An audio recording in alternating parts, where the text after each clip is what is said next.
अहंकार क्या है? वो हमेशा अपने बारे में ही क्यों सोचता रहता है? सब कुछ उस अनुभव से शुरू होता है जो कहता है मैं हूं। इसे अहम भाव कहते हैं, अर्थात मैं हूं का भाव। फिर ये भाव शरीर की आकृति से जुड़ जाता है और तब इसे अहम आकार कहते हैं, अर्थात मैं हूं ये रूप। यही अहंकार है। लेकिन कुछ लोगों में ये अहंकार कभी क्यों नहीं मिटता? उन्हें हमेशा लगता है कि वही कर्म कर रहे हैं और वे हमेशा चाहते हैं कि लोग उन्हें प्यार करें। ये तो तीनों गुणों की स्वाभाविक परिणति है।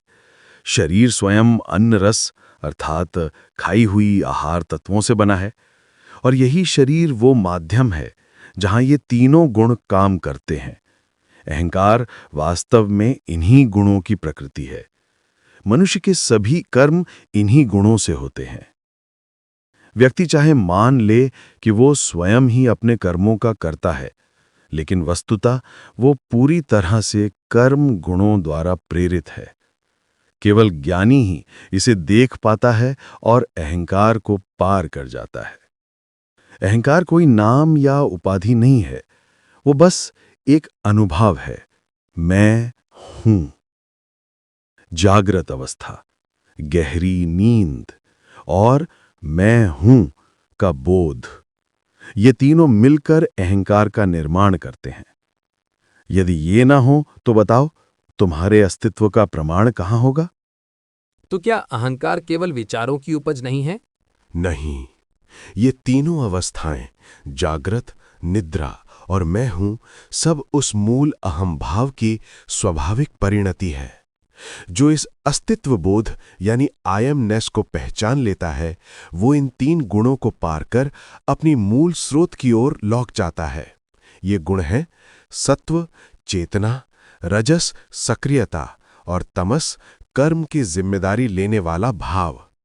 लेकिन ध्यान रखो, यदि शरीर जो अन्न से बना है ना हो, तो न चेतना होगी, न गुण, और ना ही ये तीन अवस्थाएं जागृत, निद्रा और ज्ञान। क्या आप यहाँ मस्तिष्क की चेतना की बात कर रहे हैं?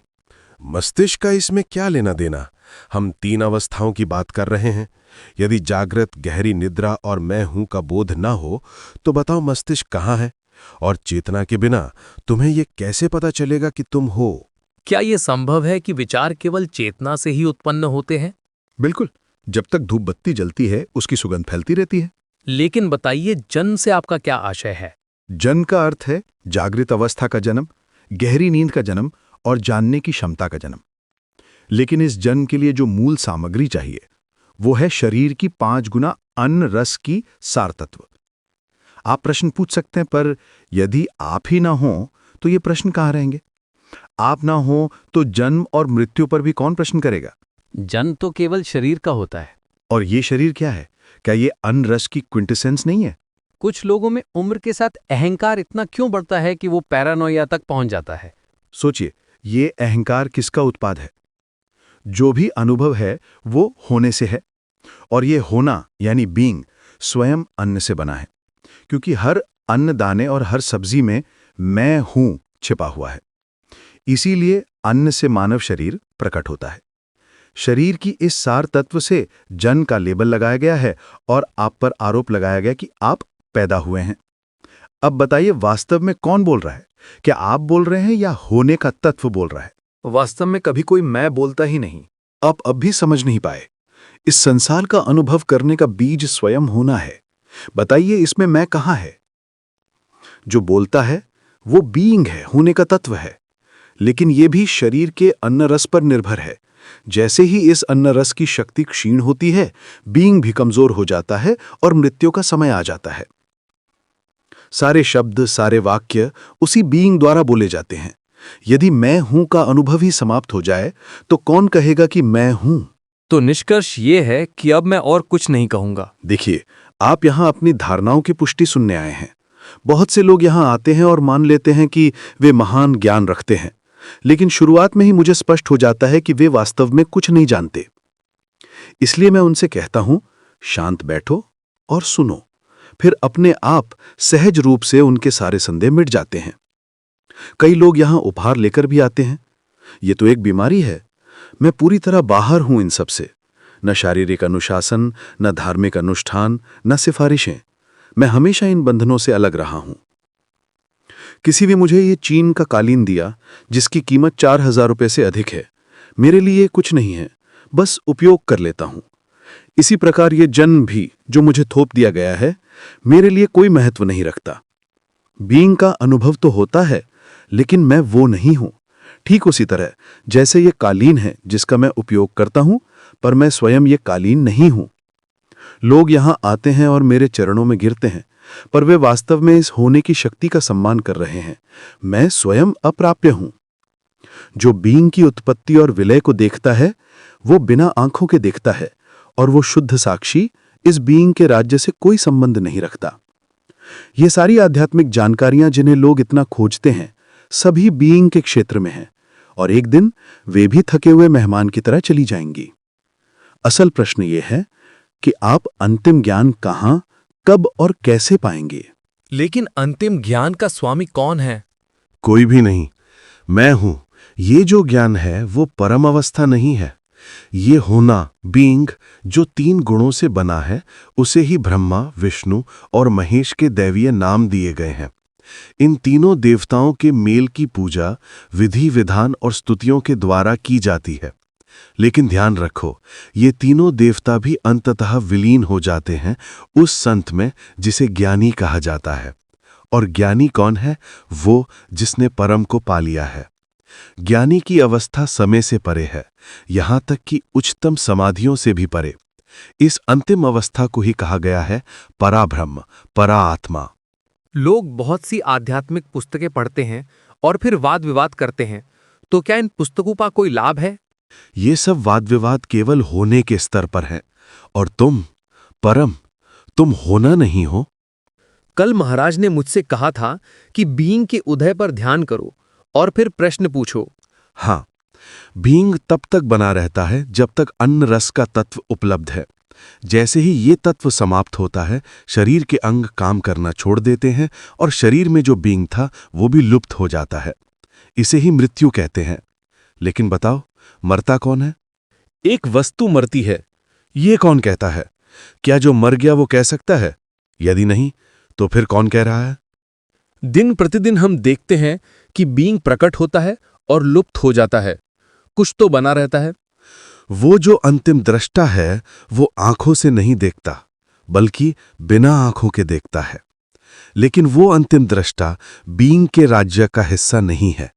मुझे ऐसा लगता है कि वो तो देखना ही है जो देखा जा रहा है। ये सब किस कारण से संभव है? केवल बीइंग, विशेषकर सत्वगुण के कारण। यदि तुम नहीं समझते तो मत बोलो, क्योंकि परम को समझा ही नहीं जा सकता।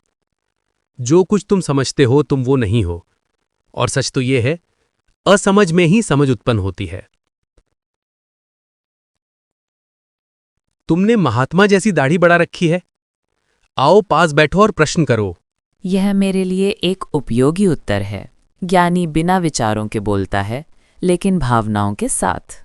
ज्ञानी तीनों गुणों से परे हैं, भावनाओं से भी परे हैं। तो फिर वो कैसे विचारों और भावनाओं के बोझ से दब सकता है? मेरा मतलब भावनाओं से यह है कि वे नदी की धाराओं की तरह होती हैं, उठती हैं और फिर मिट जाती हैं। भावनाओं और संवेदनाओं का यह उदय और लय केवल गुणों का खेल है। यह अब तुम्हें छूता ही नहीं। मैं यह तो अच्छी तरह समझ गया हूं कि इन सब का परम से कोई संबंध नहीं है। हाँ, यह समझ लिया, लेकिन किसके संदर्भ में? क्या तुमने यह जाना कि ज्ञानी अब कुछ नहीं है, या यह कि मैं हूं का ज्ञान भी कुछ नहीं है? यह मैं हूं का ज्ञान भी एक मेहमान की तरह है। यह आया है और एक दिन चला जाएगा। तुम बहुत चालाकी से बातें कर रहे हो, लेकिन इसका सार क्या है? जो भी ज्ञान तुम यहां लाए हो, जो कहीं और से इकट्ठा किया है, वह सब व्यर्थ हो जाएगा। इन दोनों की विद्या भी एक दिन व्यर्थ हो जाएगी। आज वह ज्ञान का सागर है, लेकिन जिस दिन उनका होना समाप्त होगा, उसी दिन उनका सारा ज्ञान भी गायब हो जाएगा। क्या तुमने अभी तक यह समझ लिया है कि वास्तविक तुम ना तो बीइंग की गतिविधियों में हो और ना ही बीइंग स्वयं? तुम, परम, इन सब में से कुछ नहीं हो। इस पर ध्यान करने का मुझे केवल एक ही उपाय दिखता है, बीइंग में डूबकर यह देखना कि जब सब चला जाता है तो क्या शेष रहता है। जब समय, स्थान और सब कुछ मिट जाए तो अंततः क्या बचता है? जब तीनों गुणों से बना यह संपूर्ण दृश्य जगत मिट जाता है तो जो बचता है वही है जो तुम 100 वर्ष पहले थे या फिर अपनी गर्भाधान की पूर्व संध्या पर। उस अवस्था में ना तो जागरण था, ना गहरी नींद और ना ही मस्तिष्कीय चेतना। मेडिटेशन में तुम्हें ठीक उसी अवस्था को फिर से पाना है। ध्यान के दौरान समाधि में प्रवेश करने से कैसे बचा जाए? समाधि में प्रवेश करना या बाहर आना ऐसी गुणात्मक अवस्थाएं हैं जो तुमसे संबंधित नहीं हैं। तुम गुणों से परे हो। मेरा प्रश्न ये है कि इसे कैसे टाला जाए? समाधि में प्रवेश या निकास ये सब गुणों का खेल है, जैसे बाकी सभी गुण। तुम्हें इसकी चिंता नहीं करनी चाहिए और ना ही समाधि से बचने की कोशिश करनी चाहिए। ये केवल गुणों का स्वाभाविक खेल है। समाधि होगी, लेकिन तुम या परम समाधि में नहीं होगे। मैंने समाधि में सुख पाने की आदत कर ली थी और मेरे गुरु ने मुझे ध्यान करने से मना किया था। पर मुझे ये बताओ, तुम्हें तुम हो ये ज्ञान कहाँ और कैसे प्रस्तुत किया गया? क्या तुम्हारे गुरु ने कभी ये कहा कि कब और कहाँ परम और होने का मिलन हुआ? ये प्रश्न तो कभी उठा ही नहीं। एक अज्ञानी व्यक्ति कुछ भी कह सकता है और दूसरा अज्ञानी उस पर विश्वास कर लेता है, लेकिन जो वास्तव में अज्ञान को पहचान लेता है वह उसका मात्र साक्षी बन जाता है। वह देखता है, वही ज्ञानी है। एक कहता है मेरे पास ज्ञान है, दूसरा कहता है मैं जानता हूं। दोनों अज्ञानी हैं। जागरण के बाद नींद आती है और नींद के बाद जागरण, यही चक्र होने का है। तुम्हें सतर्क रहना होगा। जैसे अगर कोई सशस्त्र आदमी बंदूक तान कर खड़ा हो तो तुम पूरी चौकसी से गोली से बचने की कोशिश करोगे। वैसे ही अज्ञान के आर पार देखने में सावधान रहो। ये बच्चों का खेल नहीं है। मैं कोशिश करूंगा। क्या तुम प्रश्न 3 अवस्थाओं से पूछोगे या तीनों अवस्थाओं से बाहर से? तीनों अवस्थाओं से। तो इसका क्या लाभ होगा? तुमने कहा था कि 3 हफ्ते तक यहां रहना चाहते हो। क्या अभी भी उतना समय रहने का इरादा है? क्या यह सचमुच जरूरी है? अभी थोड़ी देर पहले महाराज ने मुझसे प्रश्न पूछा और मैंने उत्तर दिया, लेकिन जब मेरा लक्ष्य पूरा होगा तब मैं चला जाऊंगा।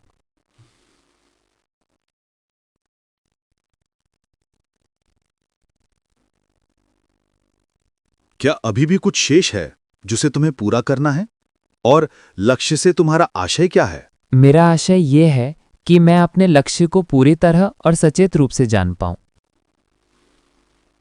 देखो, लक्ष्य तक पहुंचने की जो भी प्रक्रिया है वो 3 गुणों के क्षेत्र में है, लेकिन स्वयं लक्ष्य वो तीनों गुणों से परे है। साधक जो इस प्रक्रिया से जुड़ा है वो असली साधक नहीं है, लेकिन लक्ष्य वो वास्तविक है। ये पुस्तक यही अंतिम बाधा है। पुस्तक की महत्वता तभी है जब उसका पाठक लेखक से अधिक अज्ञानी हो। लेखक ने अज्ञान को अद्भुत ढंग से वर्णित किया है और हम उसकी इस वर्णन शायरी को इतना पसंद करते हैं कि आनंद से सो जाते हैं। लेकिन पढ़ने के बाद बहुत से लोग आपसे मिलने आए। वे क्यों आए? अपनी ध्यान साधना के लिए मार्गदर्शन पाने। जब मैं हूं की स्थिति का अतिक्रमण होता है तब पर ब्रह्म ही शेष रहता है। ये मैं हूं की पहचान ही ब्रह्म है, लेकिन ये भी माया है, एक भ्रम। जब ब्रह्म का भी अतिक्रमण होता है केवल परब्रह्म शेष रहता है। उस परब्रह्म में मैं हूं का कोई चिन्ह नहीं है। वहां होने की भी आवश्यकता नहीं है। गहरी नींद, जागरण और ज्ञान, ये तीनों अवस्थाएं जब नहीं रहती तो होना कहाँ टिक सकता है? क्या परब्रह्म में होने की जरूरत है? जैसे सूर्य या चंद्रमा तुम्हें कुछ लाभ नहीं देते, वैसे ही ये होना भी केवल भ्रम का आवरण है। ये मैं हूं का स्पर्श ही सबसे पहली भ्रांति है। ये संसार 5 तत्वों का खेल है। इस विराट में किसी व्यक्ति के लिए कोई स्थान नहीं। जैसे हीरा चारों ओर प्रकाश बिखेरता है, वैसे ही संपूर्ण जगत तुम्हारे अस्तित्व से ही प्रकट होता है। जैसे पुराने जमाने के कैफे में हर दीवार पर लगे दर्पणों में एक ही छवि बार बार प्रतिबिंबित होती है। बिल्कुल, ये समस्त ब्रह्मांड इसी सिद्धांत से प्रकट होता है, होने से। ये होना पूरे ब्रह्मांड को प्रकाशित करता है। जैसे टेलीविजन स्क्रीन पर अनेक पात्र और दृश्य केवल प्रकाश का खेल हैं, वैसे ही ये जगत भी तुम्हारे होने का ही खेल है। जब तुम ध्यान की गहराई में स्थिर हो जाओगे तो देखोगे कि इस मैं हूं की चेतना के भीतर अनगिनत ब्रह्मांड सुप्त अवस्था में विद्यमान हैं। ये हैं सच्चे ज्ञान के खोजी। भारतीय यहां आकर भी अपने देवताओं से केवल स्वास्थ्य, सफलता और सांसारिक इच्छाओं की पूर्ति मांगते हैं, जबकि ये विदेशी अपनी जिज्ञासा और धैर्य के कारण अंत तक लगे रहते हैं। यही मैं सराहता हूं। हम में से बहुतों ने अपने आचार्यों को छोड़कर यहाँ आना चुना। ऐसी स्थिति में वे न भारत के हैं न किसी अन्य देश के। वे केवल 5 तत्वों के खेल का परिणाम हैं। मनुष्य जन्म लेते हैं और मरते हैं और ये नाटक चलता रहता है। आने वाले 100 वर्षों में आज का ये पूरा संसार मिट जाएगा। नई पीढ़ियां जन्म लेंगी और वही चक्र चलता रहेगा।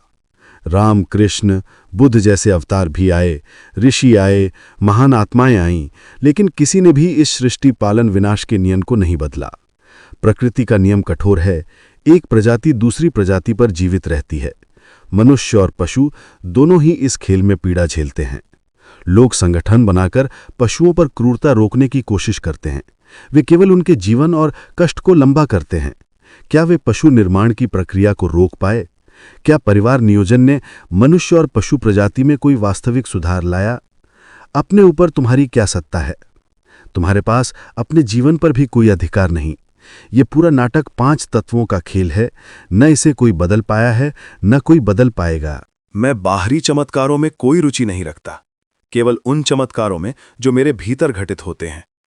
मेरी मूल अवस्था अज्ञान की थी, जहां मुझे अपने होने का भी ज्ञान नहीं था। अचानक एक क्षण में यह अनुभव हुआ कि मैं हूं। यही पहला चमत्कार था। फिर उसी के साथ मैंने देखा कि ये विशाल ब्रह्मांड और ये शरीर मेरे सामने प्रकट हो गए। बाद में मैंने जाना कि ये संपूर्ण जगत केवल उसी होने की झलक पर आधारित है। आप बाहरी चमत्कारों की ओर क्यों आकर्षित होते हैं? असंख्य चमत्कार होते रहते हैं, कुछ दूसरे से अधिक आश्चर्यजनक, लेकिन क्या आप इन सबसे बड़े चमत्कारों को देख नहीं पाते? प्रारंभ में मैं हूं का संदेश नहीं था, ना ही ये संसार था, और अचानक शून्य से ये संदेश मैं हूं प्रकट हो गया और साथ ही असीम और अद्भुत विश्व प्रकट हो गया। क्या ये चमत्कार किसी और चमत्कार से कम है? ये संदेश मैं हूं किसी शाश्वत सिद्धांत के विज्ञापन पट की तरह है, जैसे संतों, महात्माओं, अवतारों के नाम, स्वरूप और उपदेश, ये सब उसी एक सिद्धांत की घोषणाएं हैं। ये वैसा ही है जैसे आप गेहूं से अनेक प्रकार के व्यंजन बनाते हैं, रोटी, पकौड़ी, लड्डू। नाम और रूप अलग अलग हो सकते हैं, परंतु आधार तो केवल गेहूं ही है। मेरे गुरु ने मुझे इस शाश्वत सिद्धांत में स्थिर करने के लिए एक महान वाक्य, महावाक्य दिया, तत्त्वमसि, जिसका अर्थ है तू वही है या मैं वही हूं। जिस क्षण मैंने इसे आत्मसात किया, उसी क्षण से संसार के सारे कामों में मेरी रुचि समाप्त हो गई। ये केवल शब्द नहीं थे, ये एक गहरी उद्घोषणा थी जिसमें अनंत अर्थ और दिव्य शक्ति निहित थी। तो महाराज, मैं वही हूं का क्या अर्थ है? मैं वही हूं, वह संपूर्णता को इंगित करता है, संपूर्ण अस्तित्व को। मैं वही हूं का अर्थ है मैं किसी सीमित व्यक्ति या शरीर नहीं हूं, बल्कि मैं संपूर्ण ब्रह्मांडीय सत्य हूं।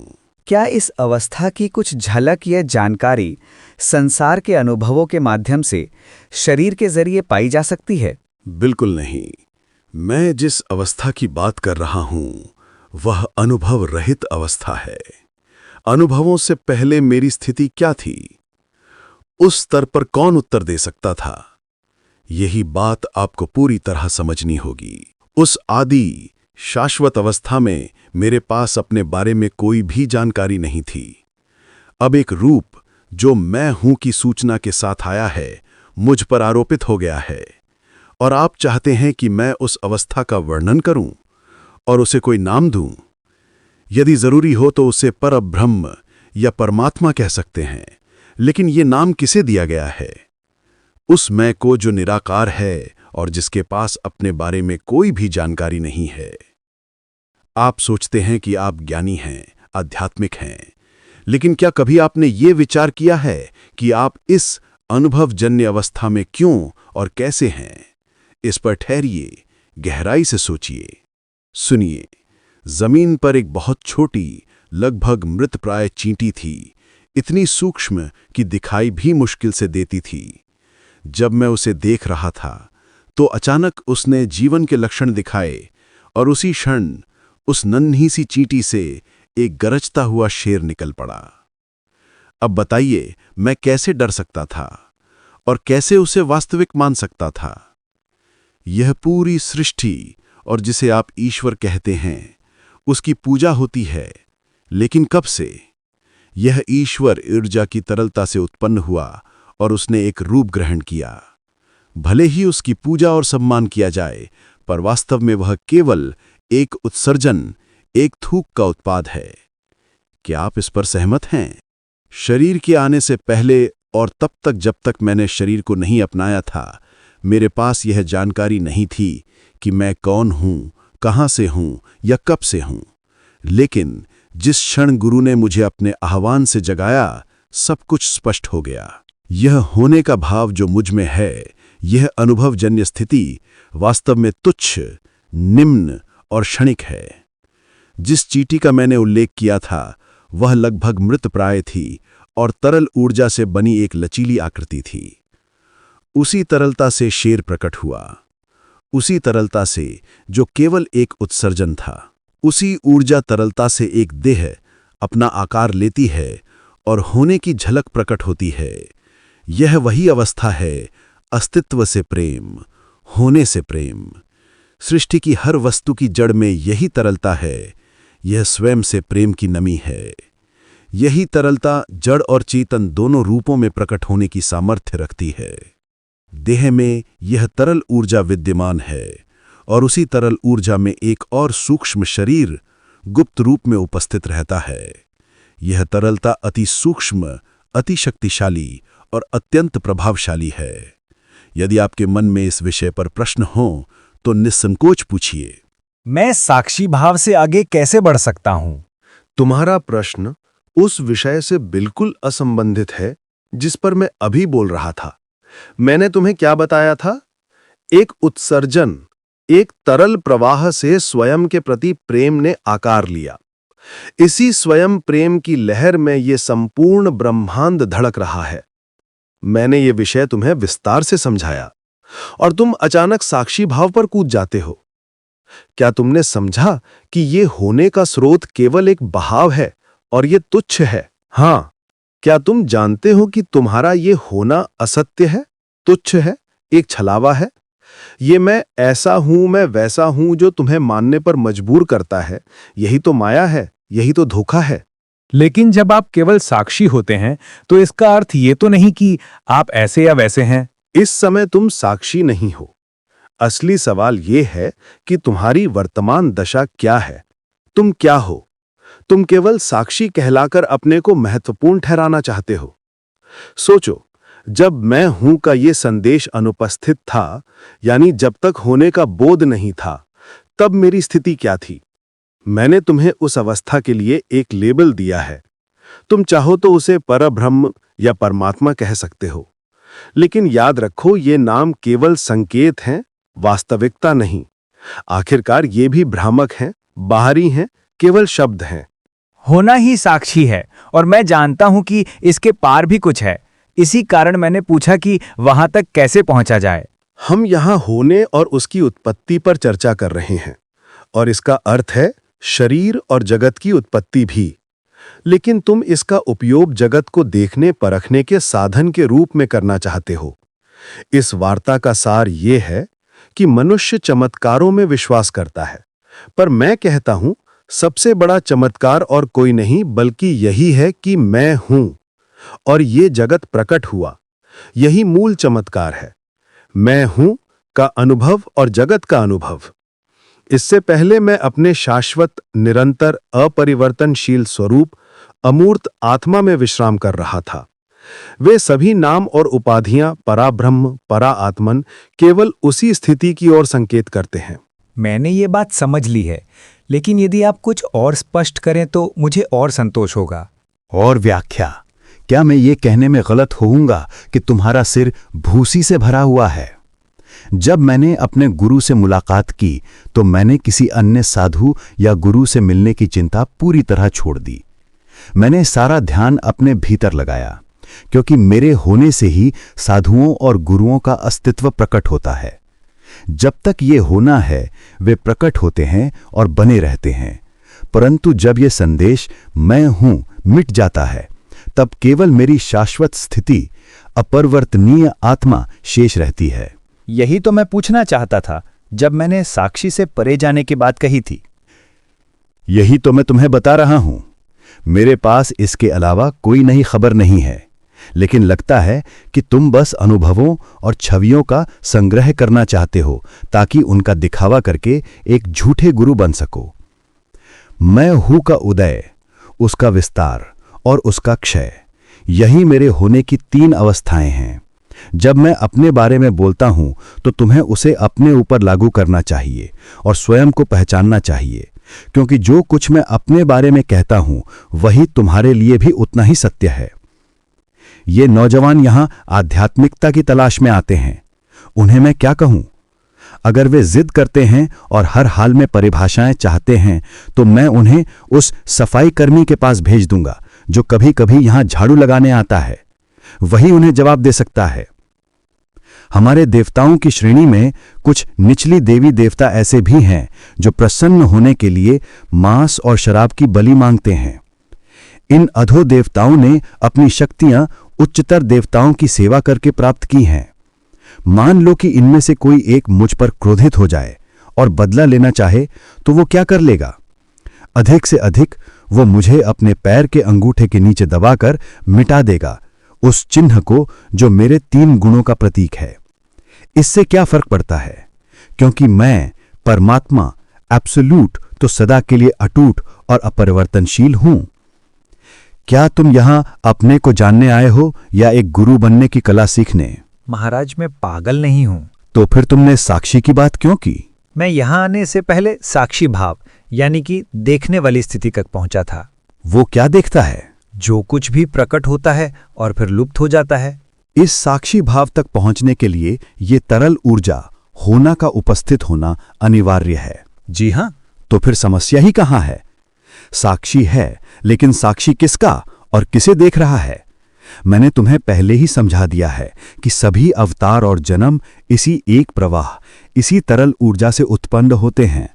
इसके अलावा तुम और क्या हो सकते हो? कुछ भी नहीं। ऐसे में आप किसी को अच्छा या बुरा कैसे मान सकते हैं? मेरा दृष्टिकोण केवल एक ही साझा स्रोत पर टिका है, अस्तित्व, बीइंग। मेरा तरीका बहुत सीधा है। परमात्मा यानी अभाव से अस्तित्व प्रकट हुआ और उसी के साथ ये संपूर्ण जगत भी प्रकट हुआ। कैसे? मेरे गुरु ने मुझे गहरी ध्यानावस्था में ये प्रकट किया कि ये रूपों का संसार कैसे और क्यों उत्पन्न हुआ। जो आपको ध्यान में प्रकट हुआ और जो आपके गुरु ने कहा वो अवश्य ही अत्यंत महत्वपूर्ण रहा होगा। बिल्कुल, लेकिन उससे भी अधिक महत्वपूर्ण मेरा वह मूल अवस्था है जहां मैं हूं का संदेश तक नहीं था। सोचो, अगर ये अभाव, ये मूल शून्यता पहले से न होता तो मैं हूं को कौन देख पाता और उसे कौन बना सकता था? सृष्टि का कोई बाहरी कर्ता नहीं है। ये अपनी ही स्वाभाविकता से, अपनी ही संभावना से प्रकट होती है। जैसे एक छोटे से बीज से एक विशाल वृक्ष प्रकट हो जाता है। बताओ, वृक्ष को किसने बनाया? हम परंपरागत ढंग से कहते हैं ईश्वर ने जगत को बनाया, लेकिन वास्तव में ये सृष्टि पूर्णतः स्वायत्त है। पेड़ों को कौन पोषण देता है? वे स्वयं अपनी जड़ से रस खींचकर पोषित होते हैं। बीज में छिपी हुई वही शक्ति एक विशाल वृक्ष के रूप में प्रकट हो जाती है। यदि चाहो तो इस विषय में प्रश्न पूछो। लेकिन मैंने तो अपनी कुल्हाड़ी सीधे सृष्टि की जड़ पर ही दे मानी है।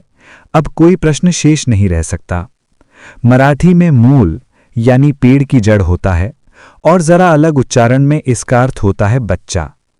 जैसे पेड़ की जड़ एक छोटे से बीज से निकलती है, वैसे ही एक वयस्क मनुष्य भी उस छोटे बच्चे, उस अस्तित्व में ही जड़ित है। परंतु मैं, परमात्मा तो उस जड़ से भी पहले हूं, उस बच्चे से भी पहले, उस अस्तित्व से भी पहले। आप अपने को जीवित रखने के लिए अनेकों प्रकार का भोजन खाते हैं। ये सब बाल्यावस्था यानी अस्तित्व का ही खेल है। जब ये अस्तित्व समाप्त हो जाता है तो आपको मृत कह दिया जाता है। लेकिन वास्तव में आप क्या बचाने की कोशिश कर रहे हैं? बस वही आधार, वही बाल्यावस्था, वही जड़। अस्तित्व के प्रकट होते ही अनुभव की पहली घड़ी शुरू होती है। क्या महाराज उस अवस्था को, जो अस्तित्व से भी पहले है, सचेत रूप से अनुभव करते हैं? उस अवस्था में केवल मैं ही रहता हूं, बिना किसी अन्य चीज के। यहां तक कि मैं हूं का संदेश भी नहीं रहता। वहां कोई अनुभव नहीं है, क्योंकि यह शाश्वत अनुभव रहित अवस्था है। लेकिन मैं कैसे जानूं कि आपने उस अवस्था को प्रत्यक्ष अनुभव किया है और कहीं से पुस्तकों से नहीं पढ़ा? उस अवस्था में केवल मैं ही शेष रहता हूं, और मैं बार बार कहता हूं, वहां कोई द्वैत नहीं है। किसी भी अनुभव के लिए एक दूसरे की जरूरत होती है, लेकिन यहां कोई दूसरा नहीं है। ये तो सब पर लागू होता है। फर्क बस इतना है कि कोई जानता है और कोई नहीं जानता। मैं दूसरों की चिंता क्यों करूं, और वहां दूसरा है ही कौन? उस अवस्था में, जो संयुक्त नहीं बल्कि पूर्णतः सरल और एकमात्र है, मैं स्वयं एक अद्वितीय अनुभव हूं। ये अवस्था कैसे जानी जा सकती है? जब अस्तित्व, बीइंग पूरी तरह निगल लिया जाता है, तब जो कुछ भी शेष रहता है वही ये शाश्वत मैं है। तो फिर क्योंकि इस मैं परमात्मा ने अपनी एकाकीपन का अनुभव किया, जैसा छांदोग्य उपनिषद में कहा गया है कि उसने सोचा, मैं अकेला हूं, मैं अनेक हो जाऊं। ये सब अस्तित्व के उदय की दहलीज पर हुआ। मेरी वर्तमान स्थिति उन उपनिषदों से परे है, इसलिए मैं उन्हें अस्वीकार कर देता हूं। उपनिषद ज्ञान का भंडार है, लेकिन वो ज्ञान भी अज्ञान से ही गढ़ा गया है। उनके शिक्षण का मूल सामग्री अज्ञान ही है। तीनों गुण सत्व, रजस, तमस भावनाओं से भरे हैं और उन्हीं से बंधे हैं। वे सत्य नहीं हैं। भौतिक अवस्था झूठी है और उसकी उत्पत्ति लज्जाजनक है। इसी झूठी उत्पत्ति के कारण कोई उस हिस्से का उल्लेख नहीं करता जहां से ये थूक निकला। यही कारण है कि शरीर का वो भाग सबसे निर्धन व्यक्ति भी ढक कर रखता है।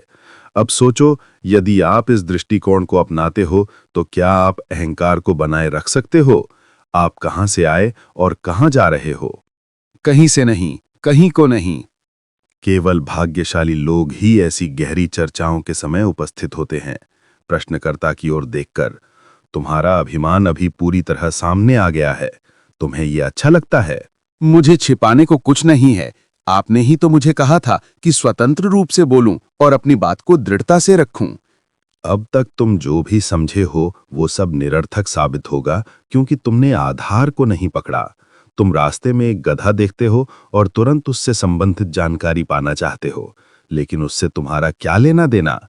यहां आकर तुम अपनी बातें कहने की आवश्यकता को पूरा नहीं कर पाओगे। मैं ध्यान में बैठूंगा और सब कुछ उस अवस्था के हृदय से प्रकट हो जाएगा। यहां ध्यान से आशय है हर प्रकार के अनुभव का त्याग।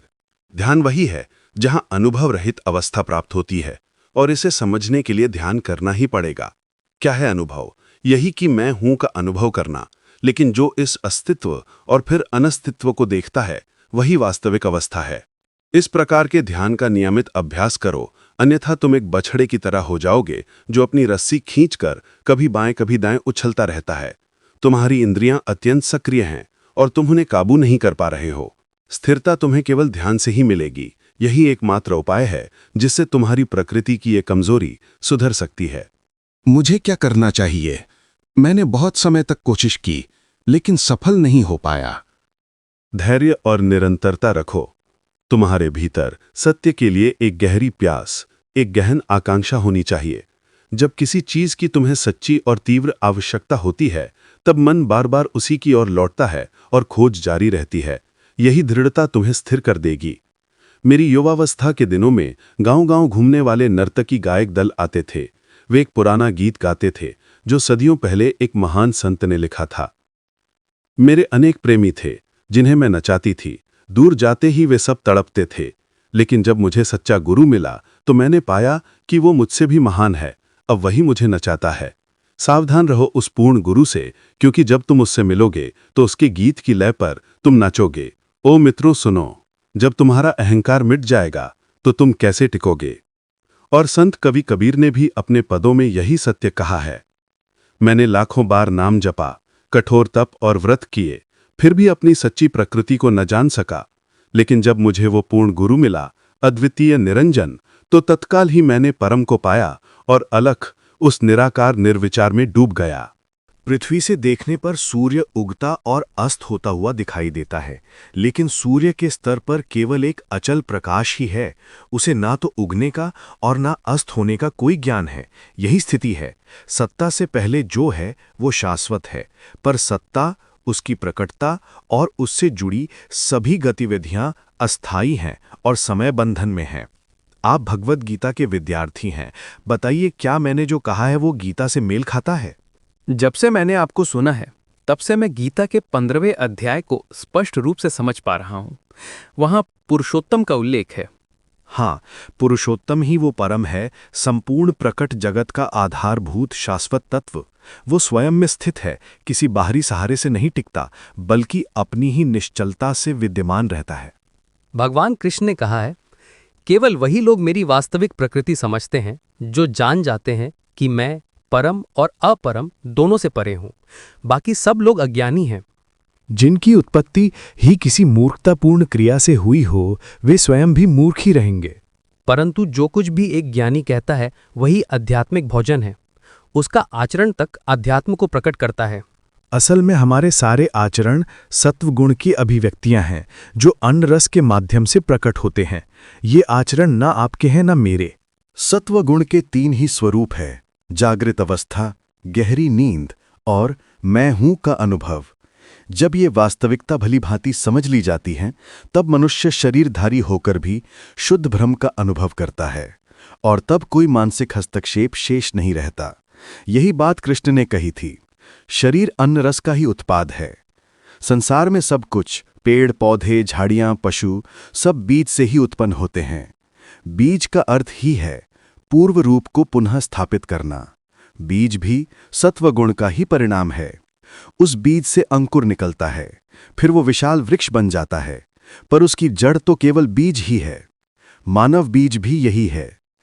तीनों गुण, सत्व, रजस, तमस और अन्न रस का परिणाम। इस बीज से ही शरीर, सत्ता और संपूर्ण प्रपंच प्रकट होते हैं। ये चमत्कार केवल मनुष्य योनि में ही संभव है। ये सब जान लेने के बाद मैं भ्रम में स्थित हो गया, यद्यपि अभी भी मानव रूप में हूं। बहुत ही विरले लोग इस ज्ञान को पूर्ण रूप से आत्मसात कर पाते हैं।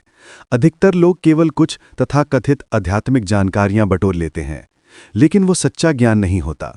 सच्चा ज्ञान है मैं हूं के वास्तविक स्वरूप की समझ, और जब इसे अंततः आत्मसात कर लिया जाता है, तब ये मैं हूं ही अज्ञान में बदल जाता है, क्योंकि परमावस्था में ये भी टिकता नहीं। वहां केवल स्वतंत्रता है, हमारी असली प्रकृति। उस अवस्था में मैं हूं का ज्ञान अज्ञान बन जाता है। देखिए, जब आप फूलों से लदे पेड़ को देखते हैं तो शाखाएं देखते हैं, पर जड़ या बीज की ओर ध्यान नहीं देते। जब तक बीज को नहीं समझेंगे, तब तक पेड़ को पूरी तरह नहीं समझ सकते।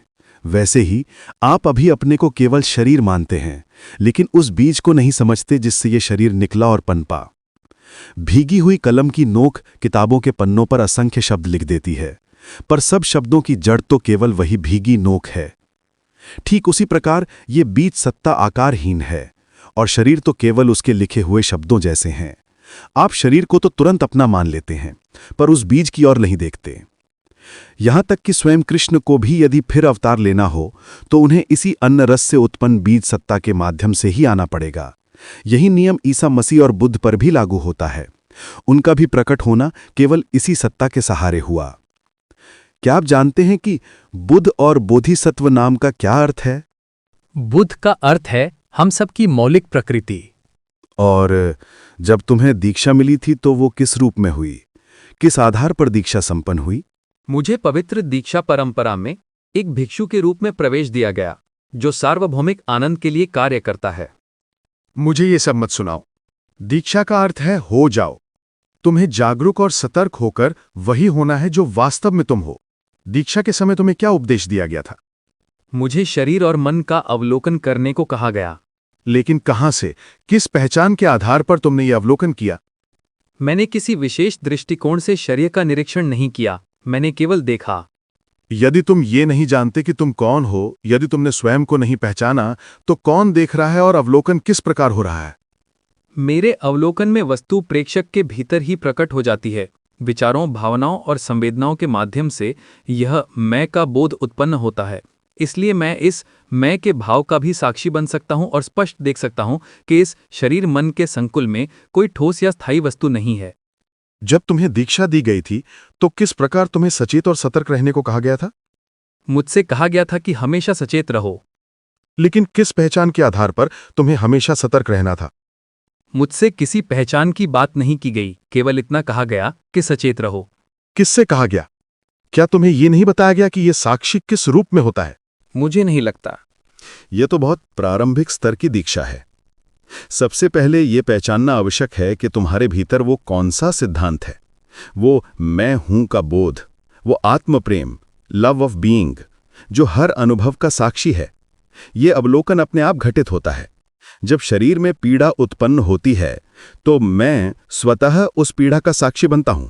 मुझे ऐसा प्रतीत होता है कि मेरे और मेरे साक्षी होने के बीच एक विभाजन है। अतः जब मैं साक्षी लेकिन बताओ, तुम साक्षी कब होते हो? जब मैं शरीर मन इंटेलेक्ट को देखता हूं, जब मैं उसका साक्षी होता हूं, तो मुझे उससे अलग होने का एहसास होता है। ऐसा अनुभव कौन करता है? ये तो मैं नहीं जानता। तो फिर आप कैसी आध्यात्मिकता का अभ्यास कर रहे हैं? यद्यपि मैंने वस्त्र धारण किए हैं, पर मैं कोई विशेष साधना नहीं करता, न ही किसी संप्रदाय से जुड़ा हूं। मैं केवल ये जागरूक होने का प्रयास करता हूं कि मैं क्या हूं। ये अनुभव सभी प्राणियों के लिए समान है। सुबह सुबह जैसे ही नींद टूटती है, भीतर सहज रूप से मैं हूं का बोध होता है। पहले केवल अस्तित्व का अनुभव होता है, फिर संसार का अवलोकन। प्रारंभ में मैं हूं का साक्षी होना ही किसी भी अन्य अवलोकन की अनिवार्य शर्त है। दुनिया का पहला अनुभव है ये जानना कि मैं हूं, लेकिन इसका साक्षी कौन है? कुछ तो पहले से मौजूद होना चाहिए, जो इस मैं हूं के बोध से पहले भी था, जो सदा से है, जिसे जागने की जरूरत ही नहीं। वही शाश्वत वर्तमान है जो इस जागरण का साक्षी है। संसार के अनुभव का रहस्यम इसी स्तर पर है और बीज अस्तित्व का गुप्त रहस्य भी यही है। फिर आप पूरी तरह जागते हैं और जागरण का अवलोकन होता है, लेकिन पहला अवलोकन है मेरी अपनी उपस्थिति का, मेरे होने का। ये होने का बोध अस्थायी है क्योंकि ये 3 अवस्थाओं से जुड़ा है: गहरी नींद, जागरण और ज्ञान। इन तीनों के मेल से अस्तित्व बनता है। यही अस्तित्व उस स्याही से भीगी कलम की नोक जैसा है। इन तीनों तत्वों का यह योग सूक्ष्म ऊर्जा है जिसे प्रकृति पुरुष के रूप में जाना जाता है। इसी अस्तित्व में सत्वगुण विश्वसूत्र, ब्रह्मसूत्र और आत्मसूत्र है। इसी अस्तित्व में संपूर्ण ब्रह्मांड की अभिव्यक्ति प्रकट होती है। यही सत्वगुण वह कड़ी है जो ब्रह्म और सृष्टि को जोड़कर रखती है। एक प्रश्न है, मैं पूछना चाहता था। ऐसे विषय पर भला कोई प्रश्न कैसे किया जा सकता है? उस कलम की नोक जो आकारहीन थी ने असंख्य रूप धारण किए हैं। जिस सत्वगुण ने अस्तित्व को जन्म दिया वो माता पिता के सार तत्व का उत्पाद है जो वाचस्पति जाति से संबंधित है। यही सार तत्व रूप ग्रहण करता है और भीतर बाहर ब्रह्मांड को प्रकट करता है। इस स्रोत को स्पष्ट रूप से समझो। बरगद का छोटा सा बीज बढ़कर विशाल वृक्ष बन जाता है, पर वह स्थान किसकी शक्ति से भरा? उस छोटे से बीज की ही शक्ति से।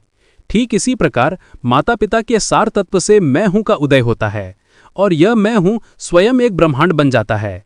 इसलिए इस मूल स्रोत तक पहुंचो और उसे जानो। जैसे बीज में संपूर्ण पौधे का रूप सुप्तावस्था में छिपा होता है, वैसे ही माता पिता के बीज में पुरुष या स्त्री का रूप सुप्तावस्था में छिपा होता है। माता और पिता स्वयं केवल उसी सार तत्व सत्वगुण ही अभिव्यक्ति हैं। इस सिद्धांत की उत्पत्ति घर्षण से होती है। यह उत्सर्जन माता पिता की छवि लेता है, बढ़ता है और उनसे मिलता जुलता एक संतान बन जाता है। तुम्हारा यह अस्तित्व जन्म से पहले कहाँ था? क्या वह तुम्हारे माता पिता के सार तत्व में सोया हुआ सुरक्षित नहीं था? क्या यह शाश्वत नाटक सत्वगुण और प्रकृति पुरुष की ऊर्जा के माध्यम से सभी जातियों की पुनरुत्पत्ति का रहस्य नहीं है?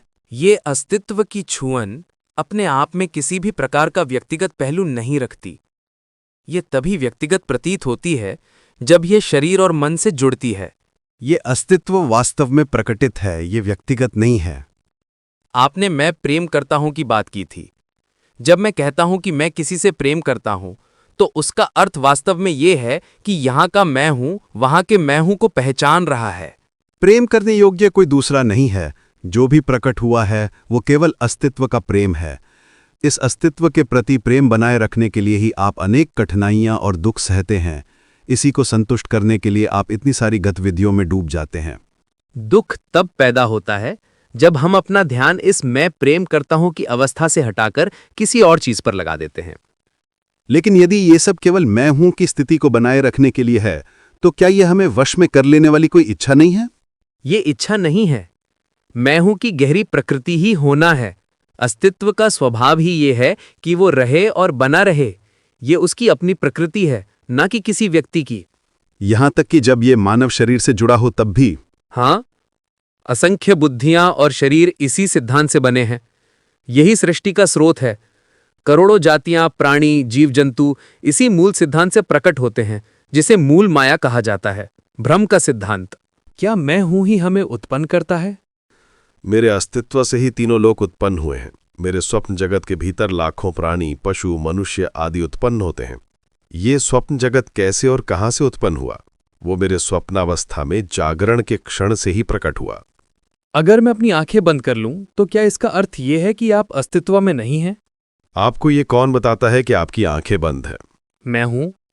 जब आपने आंखें बंद कर लीं, क्या आपकी चेतना भी बंद हो गई? नहीं।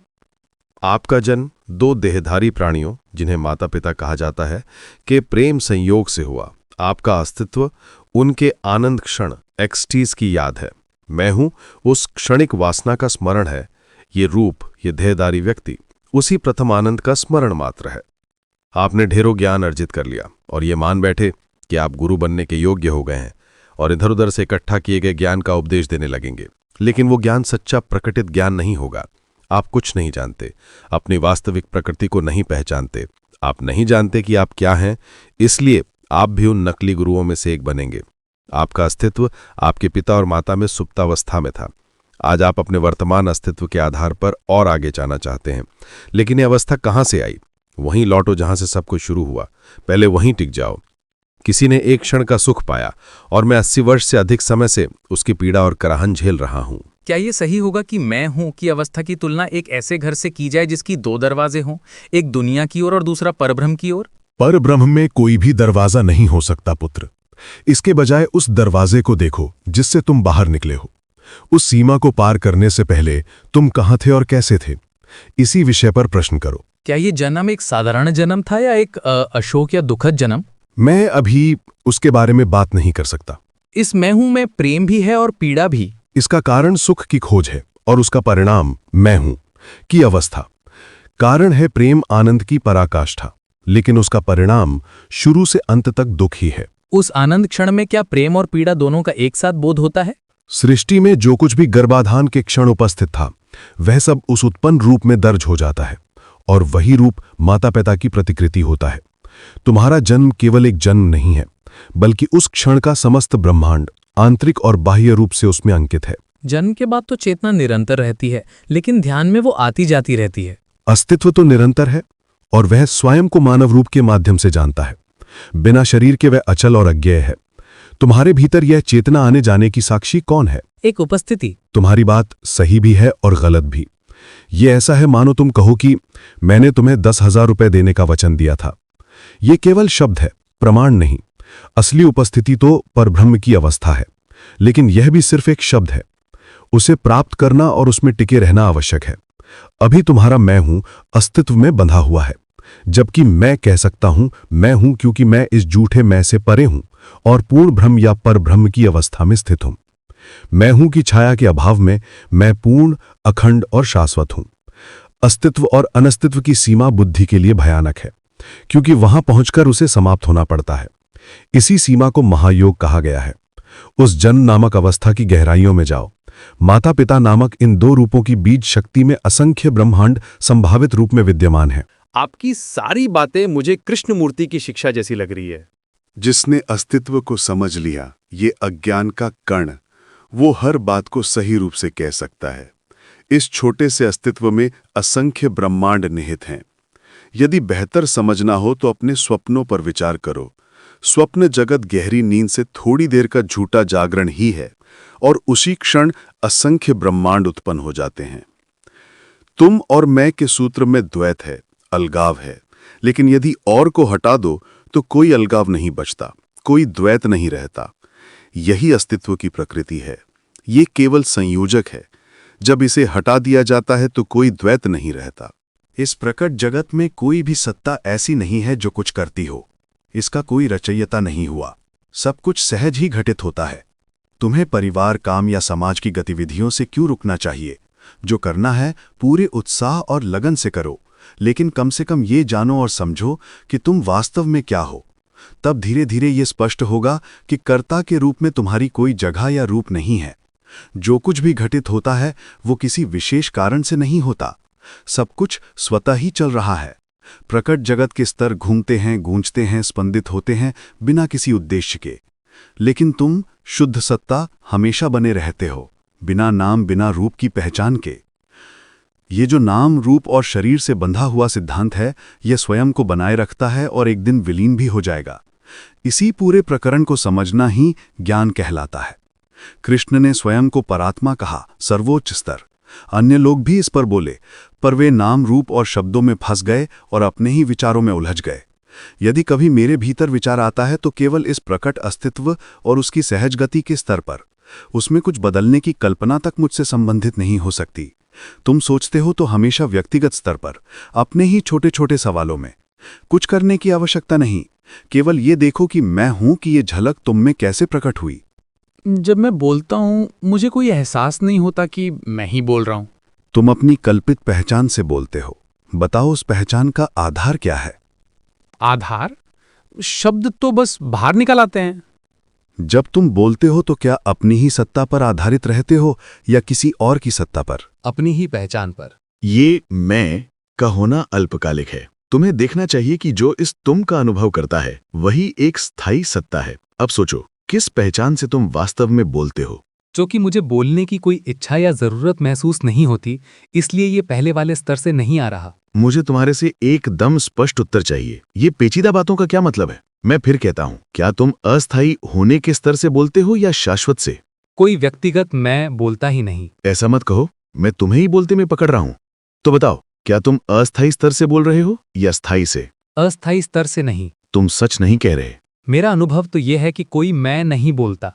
जब आप कहते हैं कि मैं व्यक्ति बोल रहा हूं, यह सत्य नहीं है। मैं अभी तुम्हें बाहर निकाल दूंगा। क्या मुझे तुम्हें ABCD से शुरू करके पढ़ाना चाहिए? जस्वी नामक किताब पढ़ो, उस पर मनन और ध्यान करो, फिर यहां आओ। क्या मुझे हर नए आने वाले के साथ शुरुआत से सब दोहराना पड़े? मैं क्या था इस अस्तित्व के प्रकट होने से पहले? ये अस्तित्व क्यों और कैसे प्रकट हुआ? तुम्हें केवल इन्हीं सवालों के उत्तर खोजने चाहिए। मैं अपने गुरु के निर्देशों का पालन कर रहा हूं।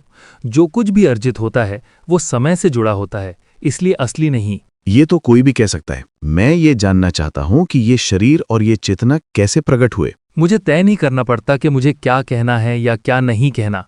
जो भी मेरे भीतर है वही व्यक्त होता है, मैं नहीं। कोई निर्णय नहीं लेता। तुम एक सुंदर भाषण तैयार कर सकते हो और आखिरी पल में सब भूल सकते हो। मैं हूं का ये भाव बहुत विशाल है, लेकिन इससे भी श्रेष्ठ है सिर्फ इसी मैं हूं की अनुभूति में स्थिर रहना, निरंतर इसके साथ जुड़े रहना। उसके बाद बाकी सब अपने आप घटित होता है। प्रारंभ में ये मैं हूं स्मृति नहीं थी और अचानक ये प्रकट हुई। अब मैं तुम्हें एक आध्यात्मिक उपदेश दूंगा जिसे मराठी में निरूपण कहा जाता है। निरूपण का अर्थ है संदेश।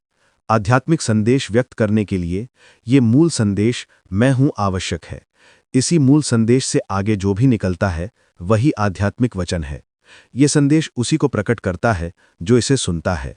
इस संदेश को पहुंचाने के लिए मैं परमात्मा होने का ये स्तर धारण करता है। जैसे कोई सरकारी दूत केवल संदेश लाता है, वह स्वयं सरकार नहीं होता, उसी तरह नबी या पैगंबर कहते हैं कि वे भगवान के दूत हैं। लेकिन कृष्ण ऐसा नहीं कहते। वे स्पष्ट कहते हैं, मुझसे ये संपूर्ण सृष्टि उत्पन्न हुई है, पर मैं इससे परे हूं। जो कुछ भी उत्पन्न होता है वो केवल पटाखों की तरह चमकता है और बुझ जाता है, लेकिन मैं सदा अव्यय बना रहता हूं।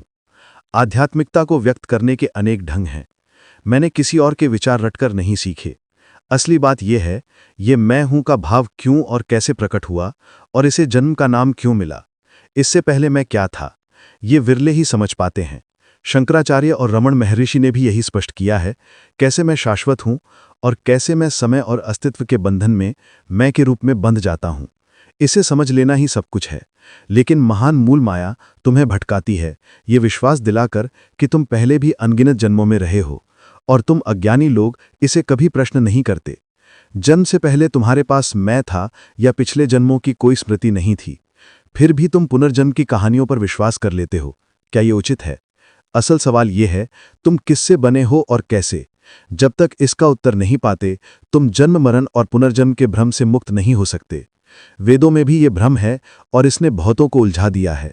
लेकिन जब मैं ध्यान में जागरूक होता हूं, तब वेद फोल्डेड हैंड्स के साथ मौन हो जाते हैं। समझो, प्रकृति और पुरुष, इन दो अनादि तत्वों की क्रिया से 5 महाभूत और 3 गुण प्रकट हुए। धरती बनी, वनस्पति योगी, और जब जीवन रस मानव रूप में आया तब होने का भाव जागृत हुआ। 5 तत्वों में मैं हूं की कोई चेतना नहीं है। जब वे मनुष्य रूप में मिलते हैं तब यह चेतना स्वयं को पहचानती है। माता पिता स्वयं नहीं जानते कि वे क्या हैं। उनके मिलन से ये ऊर्जा रस गर्भ में डाली जाती है और 9 महीने में शिशु का रूप लेती है। ये शिशु आगे की सभी अनुभवों के बीज को धारण करता है। यही प्रारब्ध है। इस बच्चे पर गर्भाधान के समय संपूर्ण ब्रह्मांड की छवि अंकित होती है। माता पिता की अवस्था, ग्रहों नक्षत्रों की स्थिति, सब कुछ। यह कार्य जिस तत्व से होता है उसे महत्तत्व, हिरण्यगर्भ, आत्मप्रेम, ब्रह्मसूत्र, मूल माया आदि कहा जाता है। यही योग माया है जिसके द्वारा संपूर्ण ब्रह्मांड चलता है, जबकि मैं परमात्मा इससे परे रहता हूँ। यह मैं हूँ अनायास और असंवेदनशीलता से प्रकट होता है और इसमें मृत्यु का बीज ही निहित है। यह समय से परे नहीं जा सकता। ज्ञानी इसे जानकर इसके कर्मों में उलझता नहीं और इसे लांघ जाता है। तुम स्वयं को जानना चाहते हो तो गंभीरता से खोज करनी होगी। तुम किससे बने हो? यह मैं हूं कैसे प्रकट हुआ और इससे पहले तुम क्या थे? कृष्ण ने स्पष्ट कहा, क्योंकि मैं हूं आता और जाता है, इसलिए यह परम नहीं हो सकता। मैं परमात्मा सदैव उससे परे बना रहता हूं। मेरे सद्गुरु ने कहा, तुम्हारी सभी गतिविधियों के बावजूद तुम जन्मे नहीं हो। इसलिए तुम सब ज्ञानी बन सकते हो यदि यह समझ लो कि यह होना केवल अन्नमय शरीर की देन है और जब इसका पोषण समाप्त होगा तो यह भी समाप्त हो जाएगा। इसे जानकर तुम मैं हूं से परे जाकर स्थित हो सकते हो। अनगिनत अवतारों ने स्वयं को परम घोषित किया, लेकिन सब शब्दों और परिभाषाओं के जाल में फंस गए। ज्ञानी जब सब धारणाओं को पार कर लेता है तब शब्द मौन बन जाते हैं। वेद नेति नेति कहकर मौन हो जाते हैं। यही वेदांत अर्थात शब्दों का अंत है। मैंने तुम्हें पर्याप्त बताया कि प्रारब्ध और अनुभव कैसे उत्पन्न हुए। अब बताओ, तुम इस विराट नाटक में कहाँ हो? तुम्हारी सच्ची पहचान क्या है? कौन सी पहचान तुम संभालना चाहते हो? बचपन से बुढ़ापे तक कितनी पहचानें बदल चुकी, तो असली तुम कौन से हो? और सच तो यह है कि तुम्हारे जन्म का कोई प्रमाण ही नहीं है। मैं किसी भी पहचान के बारे में नहीं सोचता। मेरे अनुभवों में मैं का भाव धीरे धीरे घटता है। केवल ध्यान और ध्यान के विषय रहते हैं।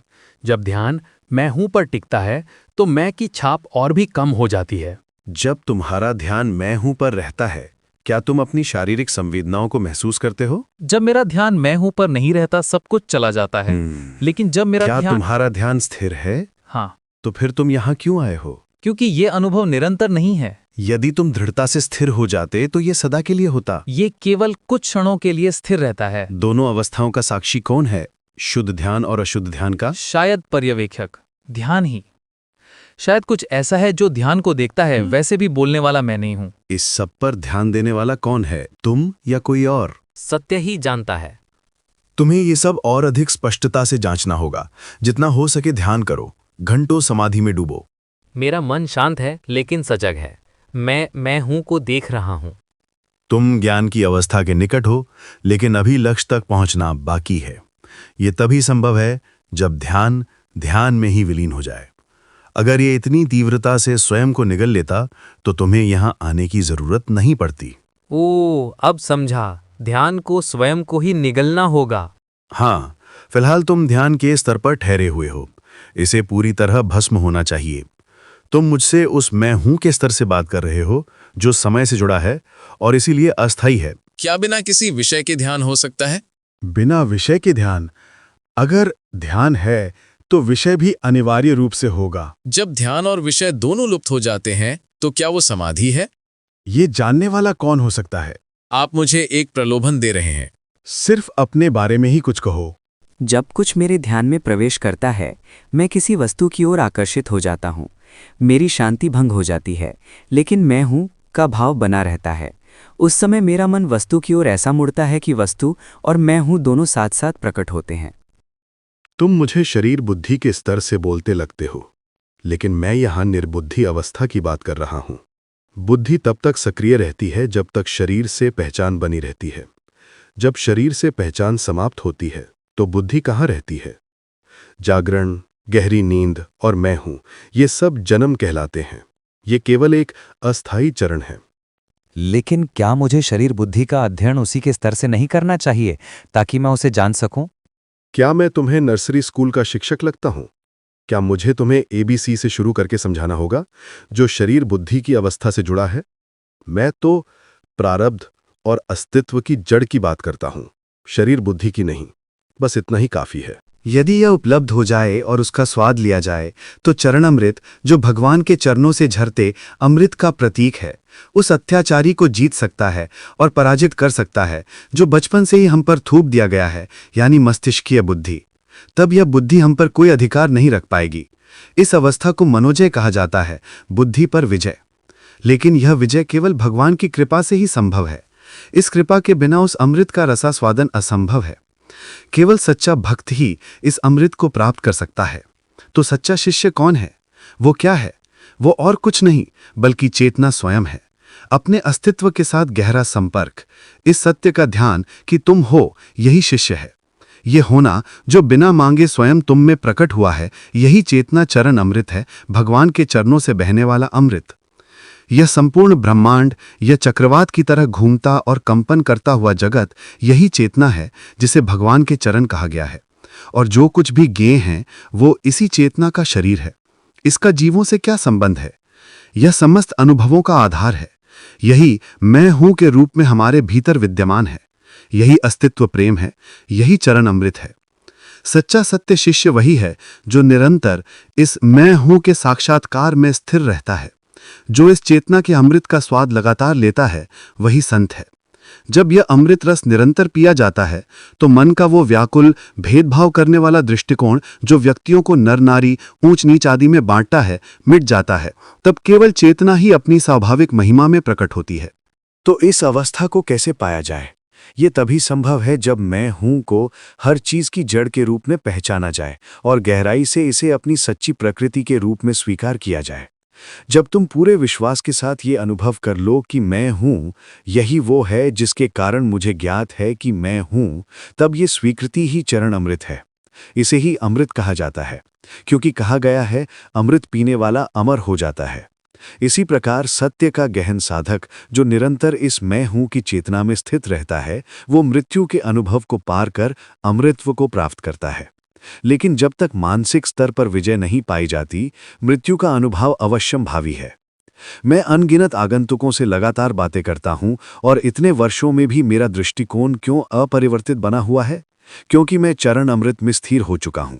मैं चेतना में जड़ित हूं, वहीं जहां से भाषा और विचारों के बीज उठते हैं और सूक्ष्म से स्थूल रूप लेकर वाणी में व्यक्त होते हैं। काश तुम सभी अन्य साधनाएं और अनुशासन छोड़कर केवल इस अमृत के स्वाद में डूब पाओ। केवल चेतना में यह स्थिरता ही पर्याप्त है उस मस्तिष्कीय बुद्धि को शांत करने के लिए जो तुम्हें दास बनाए हुए है। अभी तुम वही मान लेते हो जो यह बुद्धि तुम्हें दिखाती है कि वही तुम हो। लेकिन यदि यह बुद्धि मौन हो जाए तो तुम कौन होगे, कहाँ होगे? जब तुम केवल चेतना में स्थिर हो जाओगे तब वास्तविकता तुम्हें अपने आप प्रकट होगी। वह भीतर से ऐसे फूटेगी जैसे जमीन से झरना निकलता है। तब न केवल तुम असत्य और सत्य का भेद जान पाओगे, बल्कि उससे भी अधिक महत्वपूर्ण, तुम इस मैं हूं की गहरी अनुभूति में प्रवेश करोगे। अपने आप से पूछो, मैं अपने लिए क्या हूं? ये जीवन क्या है? जब सहज अंतर्ज्ञान से इन प्रश्नों का समाधान हो जाता है और वास्तविकता स्पष्ट दिखाई देने लगती है, तब मानसिक शक्ति का शासन टूट जाता है। मन और बुद्धि का कामकाज चलता रहता है, लेकिन उसकी गुणवत्ता पूरी तरह बदल जाती है। तब साधक किसी घटना से प्रभावित नहीं होता और मन का निरंतर कोलाहल उस पर कोई असर नहीं डालता। तब वह कौन है? निश्चित ही कोई ऐसा व्यक्ति नहीं जो बौद्धिक खोल में बंद है, बल्कि वही है जो मैं हूं की अनुभूति है, यानी केवल शुद्ध चेतना। कहा जाता है कि हमें उन बंधनों को तोड़ना चाहिए जो हमें शरीर और समाज से बांधते हैं। इसका अर्थ क्या है? जो भी देखा सुना या अनुभव किया जाता है वह सब सामाजिक या शारीरिक स्तर पर होता है। देखने वाला स्वयं को शरीर मान लेता है और फिर उन वस्तुओं को अपनी मानकर उनसे चिपक जाता है। यही मानसिक ज्ञान की प्रवृत्ति है, अधिकार और अधिग्रहण। यह बदलना नहीं चाहता, लेकिन जब तुम चेतना में स्थिर होकर चरण अमृत पीते हो तब सब कुछ सहज रूप से सुलझ जाता है और प्रकाशन अपने आप घटित होता है। तब तुम्हें किसी गुरु या व्यक्ति से संदेह दूर करने की आवश्यकता नहीं रहती। जब मैं अपनी दैनिक गतिविधियां करता हूं या भजन गाता हूं तो बाहर से लगता है कि मैं उनमें पूरी तरह डूबा हूं, पर वास्तव में मैं उस सबसे अलग मानसिक चेतना और इंद्रियों की पकड़ से परे हूं। मैं तो केवल उन क्रियाओं का साक्षी हूं जो मुझ में घट रही हैं। क्या तुमने इसे समझा? मेरा बहुतों से संपर्क है, परंतु भीतर से मैं सबसे अलग खड़ा हूं। मुझे ये स्पष्ट हो चुका है कि मैं क्या हूं और इस क्षण ही मेरे होने के सारे पहलू मेरे सामने उजागर हैं। इसके विपरीत मेरे चारों ओर के लोग मानते हैं कि उन्होंने ज्ञान पा लिया है या वे दूसरों से अधिक आध्यात्मिक हो गए हैं। वे ऐसा सोचते हैं क्योंकि वे अब भी बुद्धि के निष्कर्षों के अधीन हैं। मेरे लिए ये असंभव है क्योंकि मैंने चेतना को, अमृत को पूरी तरह पी लिया है। सारा व्यवहार, सारी संप्रेषण क्रिया इसी माध्यम चेतना, अमृत के द्वारा होती है। ये माध्यम क्या है? ये मैं हूं की गहरी अनुभूति है, जिसका प्रतीक भगवान विष्णु हैं जो शेषनाग की शैया पर विश्राम करते हैं। ये वार्तालाप दिलचस्प है, पर उनकी वास्तविकता को आत्मसात करना कठिन है। क्यों? क्योंकि तुम अब भी स्वयं को शरीर मानते हो और उसी झूठी धारणा के सहारे तर्क करते हो। तुम इस जीवन में महान कार्य करने और अगले में और भी बड़े कार्य करने की आशा रखते हो। ये सब संकल्प उसी झूठ पर आधारित हैं कि तुम शरीर हो। लेकिन यदि तुम चेतना में पूर्ण रूप से विलीन हो जाओ तो ये झूठी पहचान बिना प्रयास के मिट जाएगी और तुम्हारी व्यक्तिगतता समाप्त हो जाएगी। ये मिटना गुरु भक्ति के बिना संभव नहीं, अर्थात फिर वही चेतना, गुरु चरण अमृत। चेतना में आत्मसमर्पण करना अतीत और भविष्य के सब प्रश्नों को हल कर देता है और साधक को वर्तमान में यहाँ और अभी स्थिर कर देता है। चेतना, मैं दोहराता हूं, वही क्षणता है जो मैं हूं को पहचानती है। शब्दों से परे, बिना मांगे अचानक प्रकट हो जाने वाला ये अनुभव, यही सार्वभौमिक जीवन शक्ति की सहज अभिव्यक्ति है। ये व्यक्तिगत नहीं हो सकती। ये भीतर और बाहर दोनों ओर ऐसे ही फैलती है जैसे हीरा चारों ओर चमक बिखेरता है। अंदर तुम एक कल्पित संसार देखते हो और बाहर इंद्रियों के सहारे एक ठोस संसार। शरीर के दृष्टिकोण से तुम भीतर और बाहर में अंतर करते हो, लेकिन जब तुम केवल चेतना में खड़े हो तब क्या भीतर और क्या बाहर, ये भेद केवल मैं हूं चेतना के राज्य में ही है, जहां अनुभव घटित हो सकता है और संसार प्रकट हो सकता है। इस खोज मैं हूं से दृढ़ता से चिपके रहो, तब ज्ञान का झरना तुमसे फूट पड़ेगा।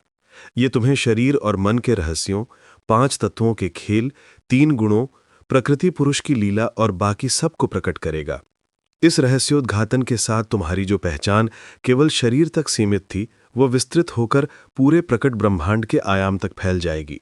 तब तुम देखोगे कि तुम स्वयं पूरे ब्रह्मांड को अपने भीतर समाये हुए हो और उसे अपने ही शरीर के समान अनुभव कर रहे हो। इसे शुद्ध विज्ञान कहा जाता है। लेकिन इस उच्चतम शुद्ध विज्ञान की अवस्था में भी बुद्धि स्वयं को असत्ता मानने से इनकार करती है। फिर भी जब तुम निरंतर इस शुद्ध चेतना में विलीन होते जाओगे तो बुद्धि की त्रुटियां और अस्थिरता स्वयं स्पष्ट होती जाएंगी। तब तुम बुद्धि को उसकी सही जगह पर रख सकोगे, दूसरे स्थान पर। यही है आत्मजय की विजय, अपने सच्चे स्वरूप की उपलब्धि।